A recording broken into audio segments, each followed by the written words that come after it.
ఓం నమ శివాయ.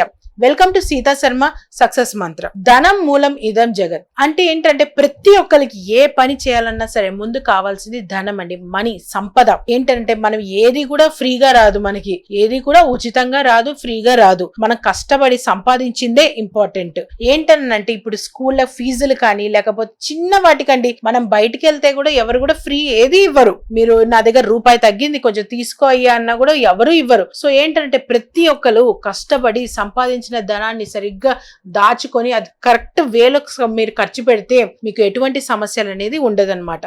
ఇప్పుడు నేను చెప్పబోయేది ఏంటంటే చిన్న పూజ అండి, లక్ష్మీ అమ్మవారి పూజ. ఈ పూజ గనక మీరు ఆచరించినట్టయితే ఎటువంటి మీకు ఇబ్బందులు, ధనం కోసం ఇబ్బందులు అనేవి పడకుండా ఉంటారు. ఏంటనంటే ఆర్థికంగా బాగుంటారు, ఫైనాన్షియల్ గా డెవలప్మెంట్ అవుతూ ఉంటారు, ఇంట్లో వాళ్ళందరూ బాగుంటారు, పిల్లలు బాగుంటారు, ఎడ్యుకేషన్ ఇవ్వగలుగుతారు. మీరు ఎంత సంపాదించిన కిడ్స్ ఉంటే కిడ్స్ వాళ్ళ ఎడ్యుకేషన్ కోసం, వాళ్ళ అభివృద్ధి కోసమే మనం సంపాదిస్తాము, వాళ్ళ కోసమే చేస్తూ ఉంటాం ఎన్నైనా సరే. సో ఏంటనంటే ఇలా చేయడం వల్ల ఏంటనంటే మనకి మంచి ఫైనాన్షియల్ డెవలప్మెంట్ అనేది ఉంటుంది. ఇప్పుడు నేను చెప్పబోయేది ఏంటంటే లక్ష్మీ వారం. ఇప్పుడు నేను చెప్పబోయేది ఏంటంటే లక్ష్మీ పూజ అండి. అది ఎప్పుడు చేయాలంటే శుక్రవారం నాడు మాత్రమే. ప్రతి శుక్రవారాలు ఇలా 11 శుక్రవారాలు గనక మీరు చేసినట్లయితే అద్భుతమైన ఫలితాలు అనేవి లభిస్తుందండి. మీకు ఒక వేవ్స్ ఈ 11 శుక్రవారాల్లోనే ఏదైనా ఒక మంచి గుడ్ న్యూస్ అనేది వినగలుగుతారు. అది ఏం పూజ అంటే లక్ష్మీ పూజ అండి. ఎలా చేయాలి? మన ఇంట్లో ప్రతి ఒక్కళ్ళ ఇంట్లో లక్ష్మీ అమ్మవారి పటం అనేది ఉంటుంది. ఎప్పుడు కూడా లక్ష్మీ అమ్మవారి పటము కూర్చొని ఉండాలి. కమలం పైన చక్కగా కూర్చొని ఉన్న పటమే తీసుకోవాలి, నుంచొని ఉన్నది తీసుకోకూడదు. ఎప్పుడు కూడా కూర్చొని ఉన్నదే ఉండాలి. సో ఏంటంటే ఆ కూర్చొని ఉన్న పటాన్ని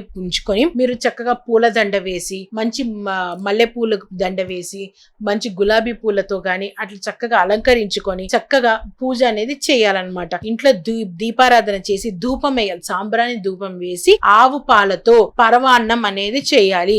ఆవు పాలతో పరమాన్నం అనేది చేసి కుంకుమార్చన చేసి నైవేద్యంగా మనం ఆ పరమాన్నాన్ని ప్రసాదించాలి. అమ్మవారికి ప్రసాదించి మీకు ఎటువంటి శ్లోకాలు, లక్ష్మీ అమ్మవారి శ్లోకాలు ఏమన్నా ఉంటే అవన్నీ కూడా చదువుకొని చక్కగా దండం పెట్టుకొని ప్రతి శుక్రవారం 11 రోజుల పాటు కంపల్సరీ ఇలా ఆచరించి చూడండి. మంచి పాజిటివ్ ఎనర్జీ ఉంటుంది, ఫినాన్షియల్ కి ఎటువంటి లోటు అనేది ఉండదన్నమాట. సో ఇలా పూజ ప్రతి శుక్రవారం చేయాలన్నమాట. పరవాన్నం చేయడం అనేది ఇంపార్టెంట్. మీరు ఎంతైనా చేయండి, కొంత పంచాలి. ఎప్పుడైనా సరే మీ ఇంట్లో వాళ్ళే తినడం కాదండి, పక్కన వాళ్ళకు కూడా, ఇరుగు పొరుగు వాళ్ళకు కూడా కొంచెమైనా పంచండి. అంతంత ఎక్కువ ఏం పంచక్కలే, కొంచెం ఒక చిన్న కప్పులో ఇచ్చినా సరే ప్రసాదంలానే ఇవ్వండి. అలా పంచడం వల్ల ఏంటంటే మంచిది అనమాట, మంచి జరుగుతుంది. మీ చేతిలోంచి ఒక మంచిది ఇస్తున్న స్వీట్ ఇస్తున్నారు, వాళ్ళు ఏంటి అబ్బో స్వీట్ ఇచ్చారన్న ఆ హ్యాపీనెస్ తో తీసుకోవడం వల్ల వాళ్ళ బ్లెస్సింగ్స్ అనేవి మీకు లభిస్తుంది. ఒక మంచి పాజిటివిటీ అనేది మీకు లభిస్తుంది అనమాట. సో ప్రతి ఒక్కరు కూడా ఇలా లక్ష్మీ అమ్మవారికి పూజ చేయండి. చక్కగా మంచిగా లక్ష్మీ అమ్మవారి పటం ముందు కూర్చొని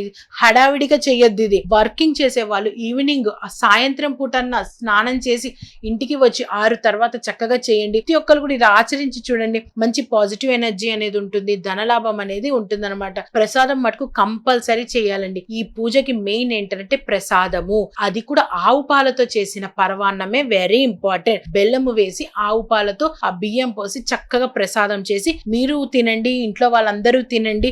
కొంచెం ఒక 2-3 ముద్దలైనా సరేనండి, ఒక 2-3 స్పూన్లు అయినా సరే పక్కన వాళ్ళకన్నా ఎదురు పొరుగు వాళ్ళకన్నా సరే పంచాలి. లేదు మాది ఇక్కడ ఎవరు తినరు, ఎక్కడా కుదరదు అని అంటే గుడికన్నా వెళ్ళి చక్కగా వేసే ప్రసాదం అంటే ప్రతి ఒక్కరు తీసుకుంటారండి హ్యాపీగా. సో ఈ విధంగా ఆచరించి చూడండి. ఈ వీడియో కనుక మీకు నచ్చినట్లయితే షేర్ చేయండి, సబ్స్క్రైబ్ చేయండి. సీతా శర్మ సక్సెస్ మంత్ర.